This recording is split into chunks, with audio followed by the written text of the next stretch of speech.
Hello listeners, this talk is in response to some questions from Hooha to the Fla.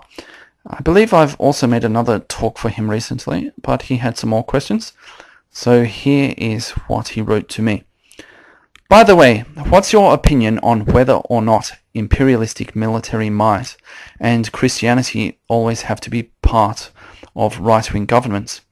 Is that something always embedded in right-wing beliefs?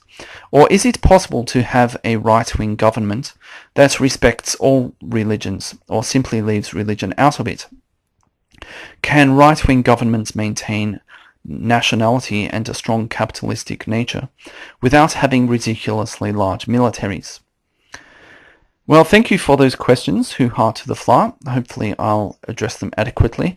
What I'm going to do is split them into different sections because there were basically a number of questions there regarding Christianity and religion, and then there were some other questions regarding the military.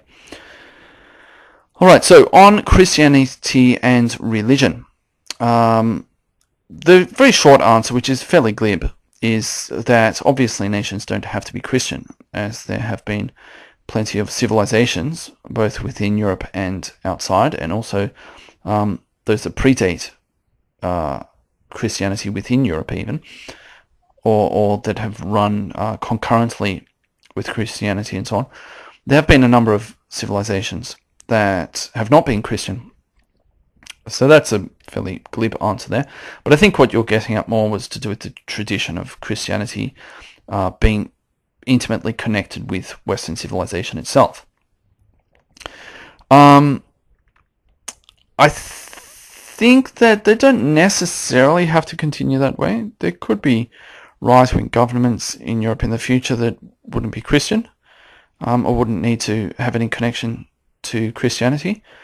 Of course, that's a possibility, but obviously there's a whole lot of tradition behind Christianity, and that would lend credibility to right-wing governments to some degree. And we've seen that even fairly recently with Franco in Spain up until the 70s, and also around the same time Pinochet in Chile. And people would even say this is occurring now with Vladimir Putin in Russia. Nevertheless, I think that, yes, a lot of churches do have a lot of tradition behind them that would be helpful. So they have often been state religions, so Catholicism, Church of England, Lutheranism, and some others. Of course, the problem with a lot of these is that these churches are now highly paused, and they would need to be reformed. Even Catholicism is getting pretty paused. So they would need to be reformed before they could sort of become any kind of bedrock for civilization in the future, any kind of force or agent that could be used by right-wing governments. Now, I'm about to sort of talk in more detail about theology. It's a pretty touchy subject for many people, and I generally don't like talking about theology because I don't think it really leads anywhere with most people. It's very personal, and I don't see the productive ends that come from these kinds of discussions, generally speaking. So hopefully I'm not going to offend anyone with what I say. But I'm thinking in particular about a lot of the arguments that rage on the alt-right between Christians and pagans. Pagans accuse Christians of believing in a kike on a stick and all of that stuff. And some Christians will call pagans a bunch of larpers in the forest and, all this sort of thing. It doesn't end up anywhere good. It just leads to more infighting, and we don't need infighting. So hopefully I'm not going to offend anyone here. In fact, what I'll do is I'll tell you a little bit about my my background with Christianity. My parents were in a fairly hardcore Protestant religious sect when I was a child, even before I was born. And they moved around a lot. I was born in a town in rural Victoria. So my parents are from Melbourne, but I was born outside Melbourne. We lived there I'm not sure how long they lived there for before I was born, but pretty much straight after I was born, they moved to Perth in Western Australia for 6 months. And then when I was 6 months old, we moved to England. I'm not quite sure why England, but we moved there specifically with as part of this group. There were a whole lot of us who moved there with the intention of proselytizing in England. And there was a group that later split off and went to Germany and proselytized there. And so we lived in England for 5 years when I was a child, until the age of 5.5. We lived in Hertfordshire. And my parents were really actively involved in this church. Everyone who was in the church was. And they used to proselytize on the weekend. And, they had a printing press. They produced their own leaflets and all sorts of stuff. And I do have some very early memories of these church meetings. And then they became very disillusioned, as did other people, and they eventually got out. My father got back into... He was always sort of quite religious, but was very confused about it all, as were other people with whom they remained in contact after they got out. And they came back to Australia after that. There are other reasons they came back to Australia also. But nevertheless, they came back to Australia after they got out of the church and kept in contact with some other people who also returned here. And my father got into it again when I was about 18, something like that, 17. Yeah, I was probably about 17. And he was in with a sort of a breakaway group who had been part of that original thing for a while, but he got disillusioned with that again. But he's still pretty intense with some things, and he can quote great slabs from the Bible and so on. But I'm not religious. I guess I'm an atheist. I don't know exactly. More or less, I'm an atheist.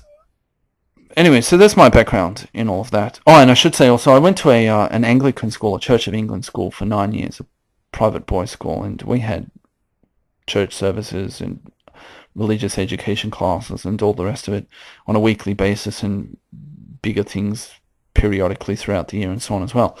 So I have been exposed to Christianity from a young age, and this will become relevant as I get into this talk more. But nevertheless, at this point, I sort of subscribe to the Moldbuggian thing, that I think that a lot of progressivism is descended from Christianity. It's sort of hyper-Calvinism. And I think that strain was, on a long enough timeline, it was going to come out, because there is a kind of egalitarian leftist strain that does run through Christianity and through the Bible, if you interpret it a particular way. And I think on a long enough timeline that was going to come out, especially when coupled with Northern Europeans with an outgroup focus, altruistic and so on and so forth. I think that on a long enough timeline that was going to come out at some point. And so I think that Christianity is a large part of this problem, if only because it birthed this. Now, I'm not saying that Christianity was not beneficial or fundamental to Western civilization in the past. Firstly, I think it was probably really important as a bulwark against Mohammedanism at various points. Charles Martel, for instance, and Lisa Jan Sobieski.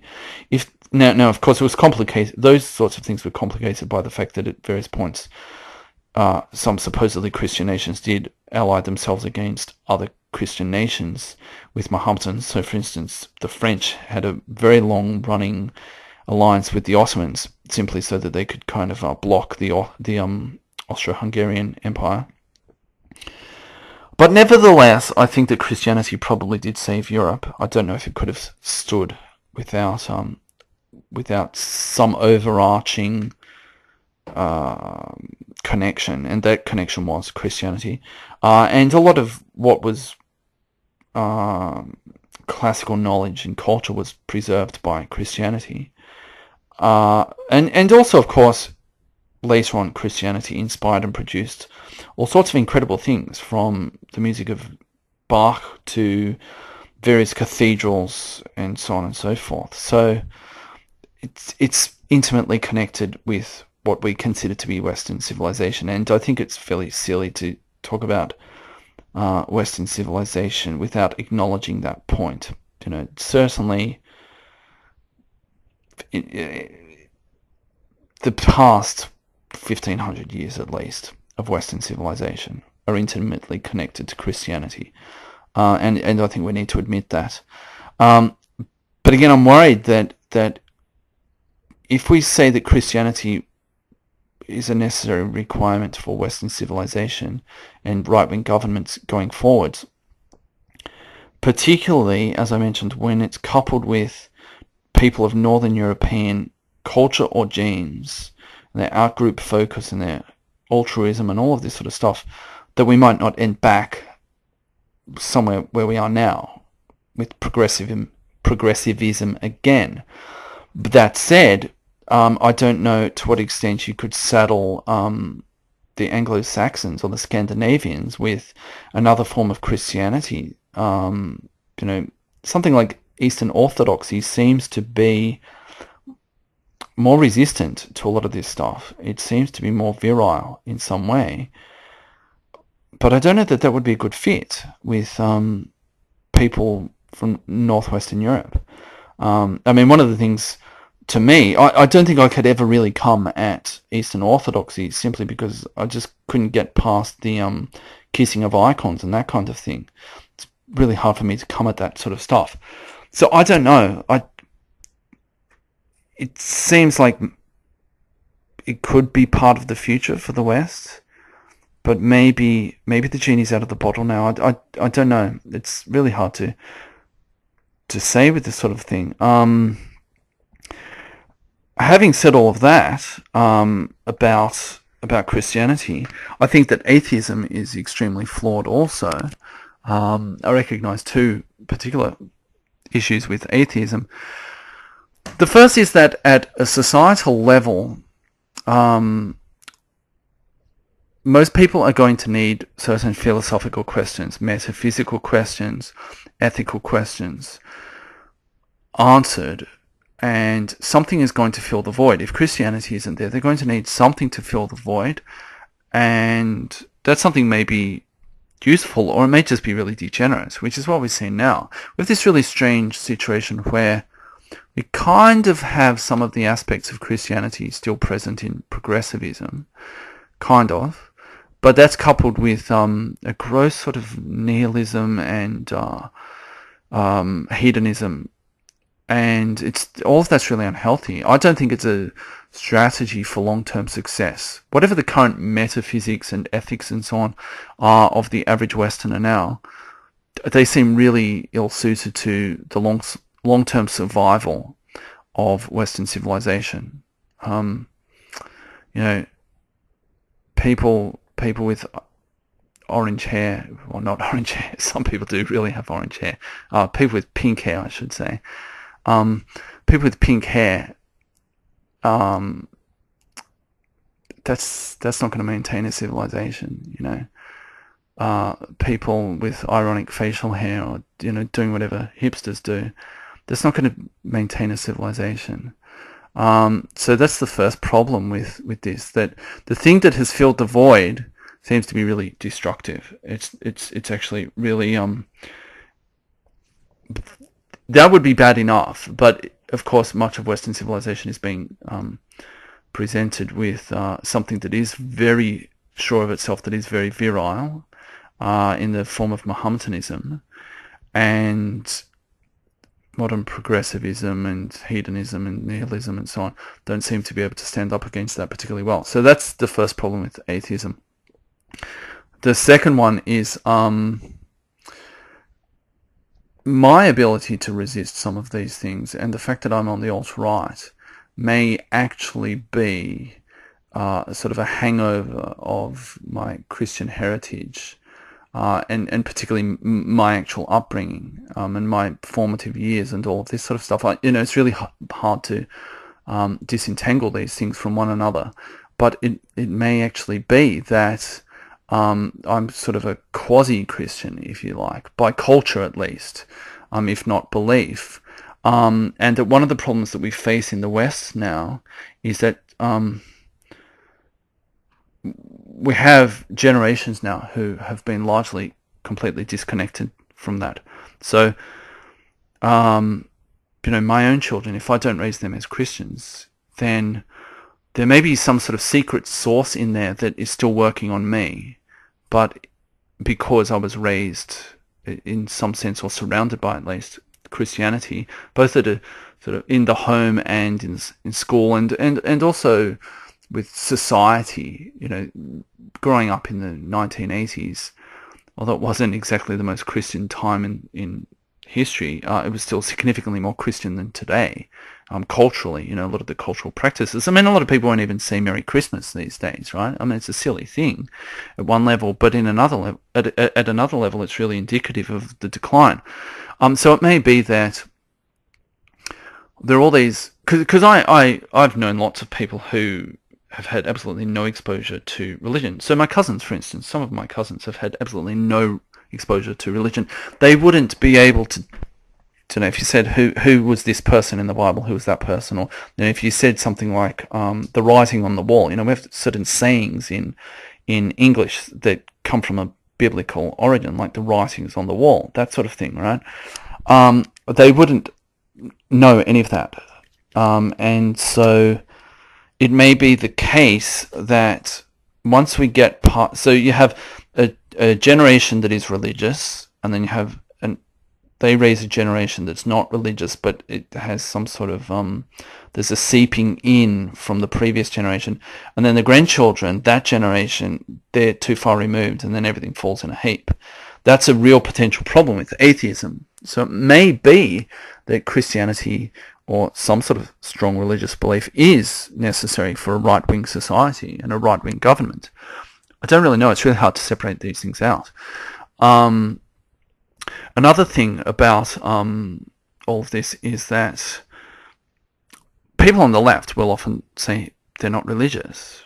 To me, it seems like they actually are. They're at least quasi-religious, if not increasingly religious.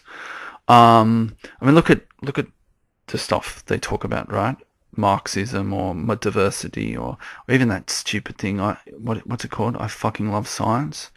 I mean, if all of that sort of stuff isn't some sort of religion or quasi-religion, it's getting there. It's definitely getting there. I mean, go into certain places and say you don't believe in global warming or climate change, whatever it's called now, and see the reaction you get, right? Is that any different to walking into a Catholic church 100 years ago and saying you don't believe in God, They say, oh, but it's science, it's not religion, but most of those people don't know the first thing about science, so, might as well just be a religion for them, It's just like some magic that some guy in a white coat does, So, it's, and that plays a really prominent role in social life, in public life. So, in theory, a society can have a separation between church and state, in theory, and maybe with certain people who are particularly intelligent or well-read or something can make these kinds of distinctions. But it seems like religion, and by religion I'm also including progressivism and all of its stuff, all of the nonsense ideas of progressivism. It seems like those things continue to intrude into the corridors of power. And so ignoring or marginalizing religion only seems to work for a certain amount of time. It's always going to keep rearing its head. So, we may not really be able to get away from it. So maybe Christianity is necessary. I don't know. It's really hard to answer this question. And if you attempt to do that, if you attempt to say, well, we'll just ignore religion, you can't actually ignore it. Maybe for a short time you can, but it seems that in so doing you just cede control over a whole aspect of the human condition and social life and so on to some other entity, and that entity will eventually get its own power. And there are a number of examples of this coming back to bite secular rulers in a big way, if a church eventually deems them to be unholy. And I'll start with some from popular culture, because I know I have a number of neats who are very into science fiction and all of this kind of stuff. So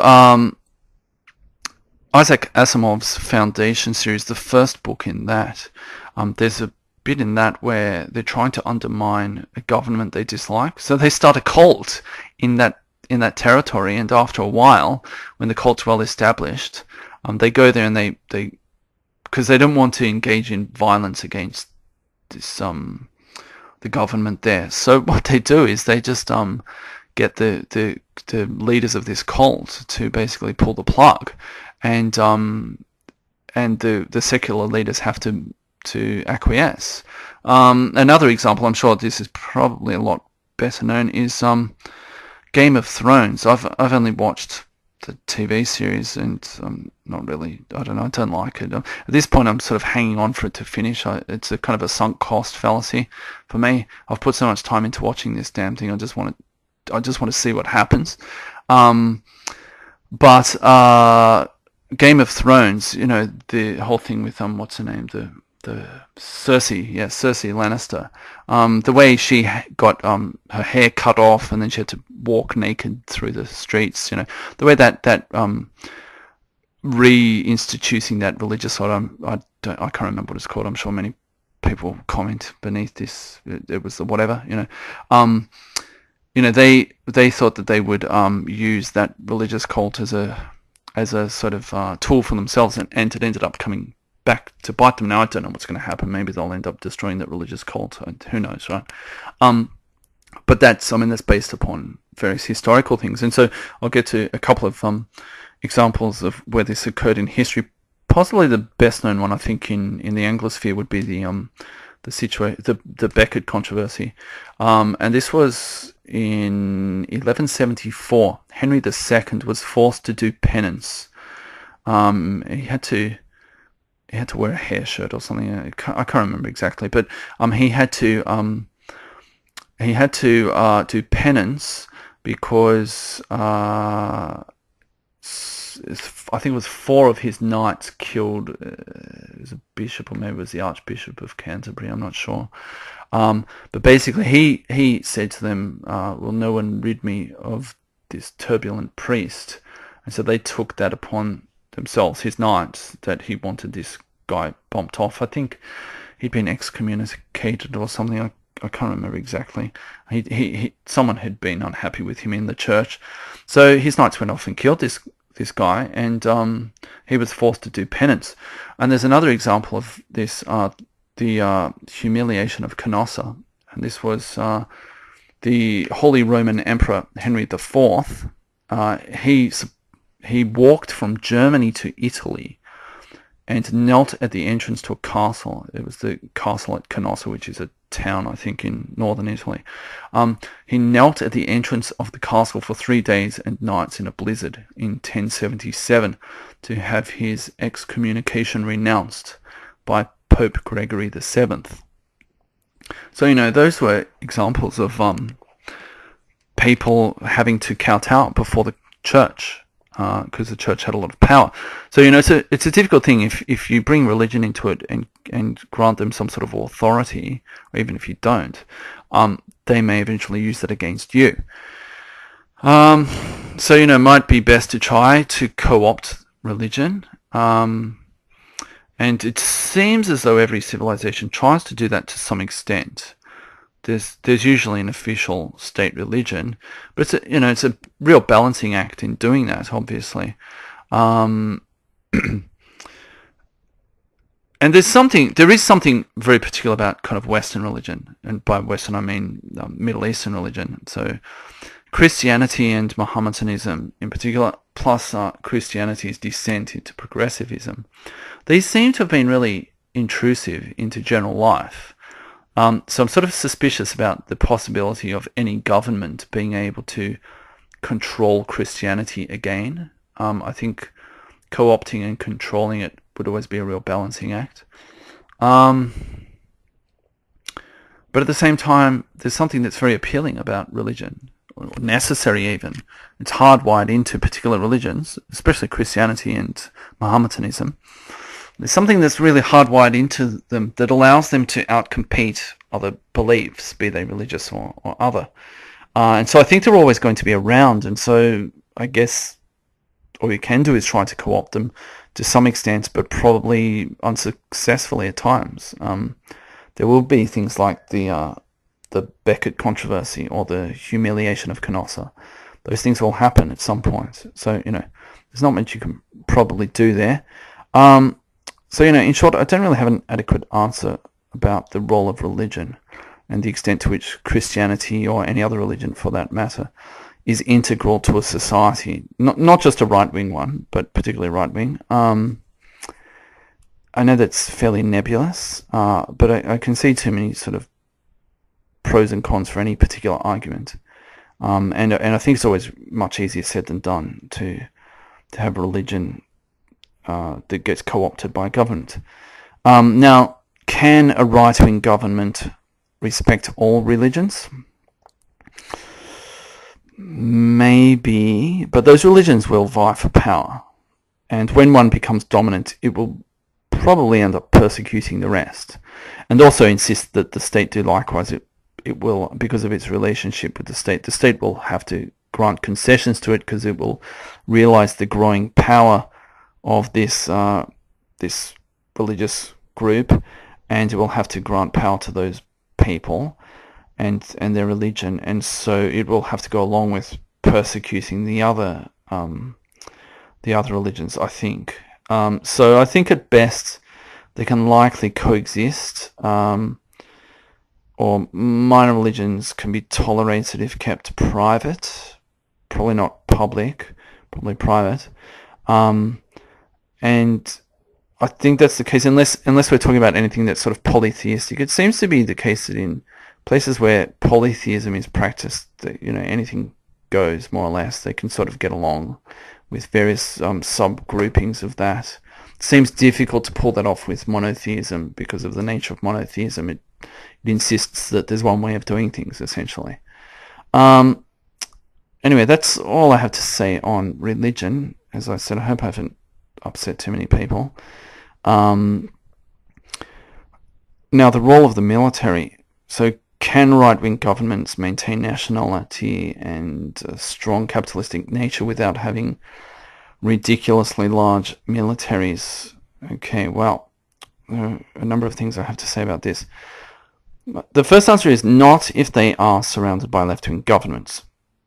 So, in other words, anything that the West currently has. I mean, anyone who tried to break away now, they'd certainly be under military threat. Any right-wing secessionist movement, or if they managed to get a nation, they'd be under gross threat from left-wing governments.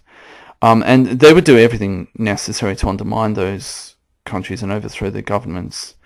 Although even having a strong military is not sufficient for those right-wing governments to exist, because the left would just use other methods. So they'd engage in the culture war, and they'd have their fifth column through NGOs and the media and so on. I mean, look at what they do with Russia, right? Or Hungary, anywhere that's even remotely right-wing. And there's a reason why those places inevitably end up shutting down or kicking out NGOs. And of course, then they say, oh, well, you're not allowing freedom of expression. I mean, freedom of expression is a sort of a tool that's used by the left to undermine other things, but once they get in power, then of course they don't allow freedom of expression. But that's part of the little game that they play. So even having a military is not a guarantee that you'll be safe from the left, but it's probably a necessary basic requirement. What else? The current situation is sort of strange in the world in that the US government maintains a certain amount of peace in the world, whilst also being quite highly disruptive in many ways also, in trying to undermine other governments and so on. But nevertheless, they have a sort of Pax Americana, if you like, though that's waning. And it's interesting because they discourage other nations from having strong militaries. Obviously, there's a pretty good reason for that. And that has worked relatively well until fairly recently, because it has allowed the US to control certain resources and make sure that certain things get done in terms of economics and finance and so on.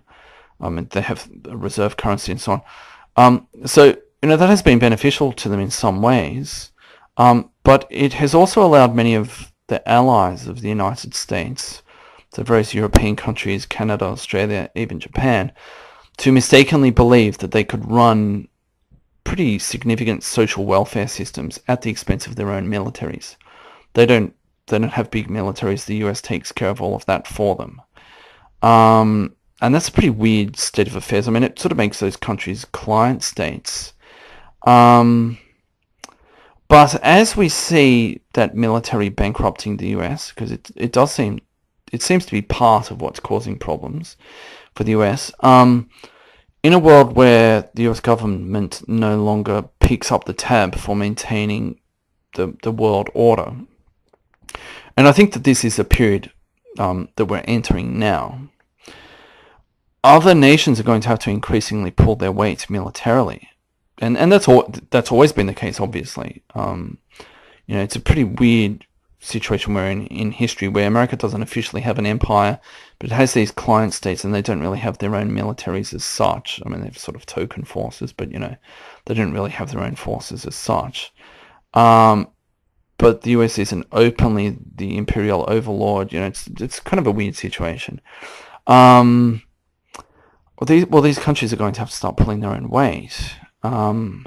Because you can't have nice things, right? You can't have a nice country without other people coveting your country or your national interests.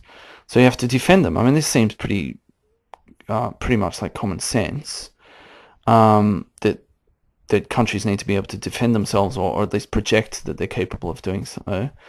And that's going to come back. That's the historic norm. That's going to come back as the US is less and less able to do that.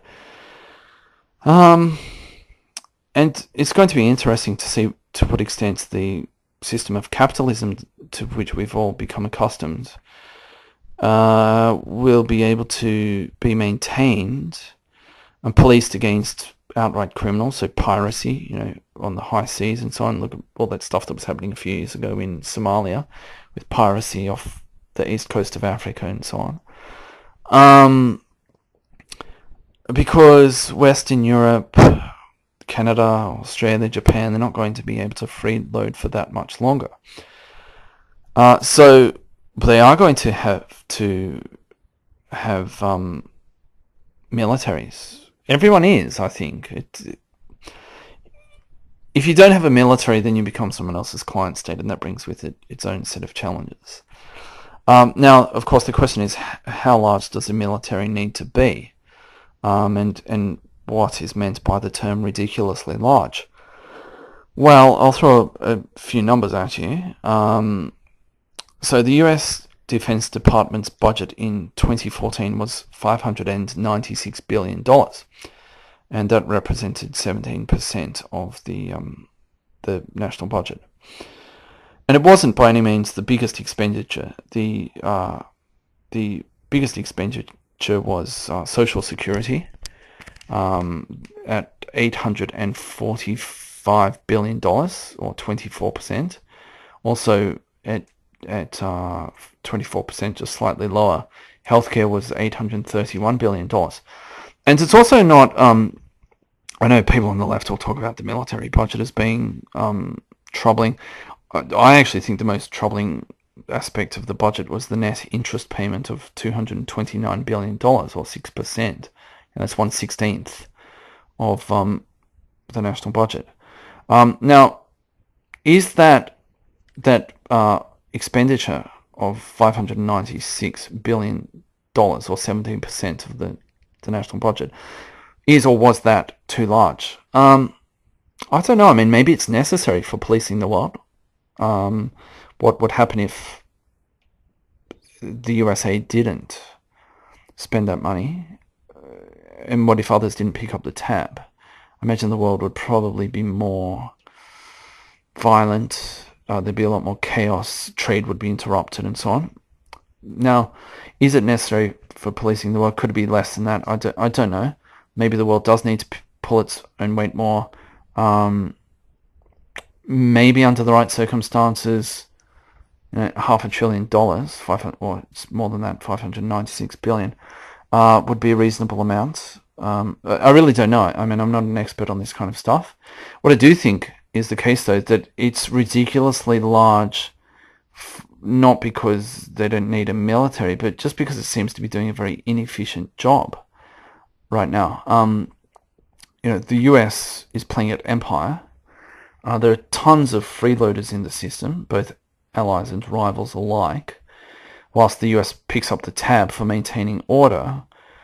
But the US doesn't seem to get the traditional benefits of empire in exacting tribute. I know some people would say they do, but don't exactly exact tribute in the way that empires have traditionally done. I mean, corporations might make a lot of money from it, but corporations aren't exactly the US government. There's a certain degree of overlap. It seems to me that the US government is playing at empire, but in a fairly bad way here. They're incurring a lot of the costs, but not necessarily the benefits. And I think that's increasingly the case now, getting bogged down in all sorts of wars that don't really serve them that well. And it also seems to me that perhaps $596 billion could be a good expenditure, but not if you don't actually do anything with it. I mean, the US has this incredible military capacity, but it goes into wars fighting with one hand tied behind its back. In all likelihood, Afghanistan and Iraq they're failed states, and they're going to be failed states. And the US presence there will have had little to no effect in the long term. So what was the point of spending all that money there? Is anyone actually even scared of the US anymore? This is the other thing. If you have an enormous military and you're not willing to use it, I mean, they could just squash most people or places like ants. But if you're never going to do that, people start to figure out that, hey, they're not going to do it. So they're just paper tigers, essentially. And I think that's what's happened. Certainly under Obama, though the groundwork was laid before then. And look at the situation the world is in now. We see China openly flexing its muscles with many of its neighbors, especially in the South China Sea. So China is getting away with all sorts of stuff there. China is openly encroaching upon and redefining the US status quo all over the place. Africa is another example. Look at what they're doing now. I mean, they're getting a lot of the benefits of trade and resource extraction and so on in Africa, but they're not having to foot the bill of patrolling the oceans and that kind of stuff and maintaining world order. So, that's really working to China's advantage. Iran has been pushing the envelope, North Korea. There are all sorts of countries that should just be nothing to the US. ISIS, has been able to give the US the runaround. The whole Arab Spring, actually. All of this stuff that has happened in North Africa and the Middle East over the past few years. Historically, any empire would have just gone in there and just kicked the crap out of a few people, made a serious example of them, and everyone else would have fallen in line at that point. But the US has, all this incredible technology. I mean, they could probably put a bomb in your bathroom sink from the other side of the world. But what does it matter if they're not willing to do it or even to threaten to do it? So it seems to me that they're not getting very good value for money there. And the irony in all of this is that the only nations who actually still toe the US line to some extent are cucked Western white nations, though they're increasingly breaking ranks also and cozying up to China. But it seems like the only people who actually fear the US are the countries that have the least to fear from the US. No one's going to go and bomb Sydney. No one's going to go and bomb London or Berlin, right? I'm talking about the US here. They're not going to go and bomb London. and yet, who actually has any fear of the US anymore? It's Western white nations. And I expect these trends to continue in the future. Everyone's going to break ranks further with both China and Russia and other countries. So, why does the US have this military then? I mean, it seems to me that it's just a way of enriching certain people within the US, but it doesn't really serve the nation very well at this point. Historically, a nation or empire that maintains a military would do it either out of self-defense, or it would make it a profit-seeking enterprise. It would be a means of controlling territory, resources, trade routes, whatever, such that the tribute that was exacted from holding that territory was enough to pay for the military who defended it. And occasionally had to go in and crack skulls just to let everyone know what was what. The US doesn't crack skulls. It doesn't do what traditional empires did. It pussyfoots around with rules of engagement and nation building and all this other nonsense, whilst also saying, well, we're not doing anything imperial. I mean, other countries may have engaged in nation building previously, but they called it empire, and they ultimately knew what it was for and who it was for. And so they're caught in limbo between actually being an empire but not being an empire, having this big force but not actually using it or threatening to use it. So, at least coming at it from that angle, $596 billion seems like a huge waste of money, actually. I mean, either use it or don't use it, right? But don't waste the money on it if you're not going to use it. So, to sort of reiterate on this, I think that as the US-led world order collapses, as more people recognize that the US is a paper tiger, a lot of nations, including and especially right-wing nations as they emerge, are going to have to devote some resources at least to their militaries for one of two purposes. The first will be to protect themselves, either their national territory or their trade vessels, economic interests generally, and so on. And it seems really astounding to me in this day and age that so many people cannot even grasp this this basic necessity for self-defense. I mean, they can't do it at an individual level either. They want everyone to be disarmed and unable to defend themselves. So I guess it shouldn't be too much of a surprise that they think the same at the national level. But it's amazing that people could think that that you don't have to have self-defense or police of some form at an international level also to protect yourself and your interests. But, that kind of decadent worldview can really only exist in a sort of a rarefied atmosphere, the modern rarefied atmosphere of degeneracy and degenerate populace.